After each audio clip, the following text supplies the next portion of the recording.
"You're dead, my prince," she whispered so it wouldn't be overheard by the spectators.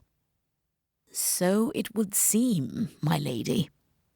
"Would you care to know your mistake?" Kilian took a step back and bowed low. When he spoke again, his words were a promise-filled whisper. "I would. However, I have a previous engagement with a lady who will not be put off." Serena stepped forward and held out her hand. "One of your many admirers?"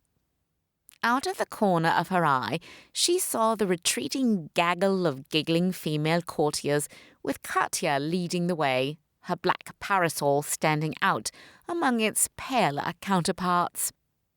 "She's an older woman." He sucked in a deep hissing breath and said, "Very powerful." Serena laughed and closed her hand around the hilt of his sword. "Even I am not foolish enough to tangle with Her Majesty." "My love," Kilian breathed as their fingers brushed when he released his grip. "Your Highness." She offered him a deep curtsy, turned and strode away, leaving Kilian alone. Good gods, how does she manage to do that? Leave me so off balance and yet yearning for her company. He watched her leave, fighting to keep a stupid grin from appearing on his face. He didn't notice when Ryan stepped up beside him until the captain of his personal guard cleared his throat.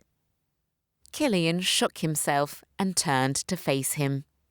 "Captain, you are starting to garner more than the usual amount of attention that follows a prince of the realm. Your grandmother is expecting you." Kilian sighed and felt his mood turn dark.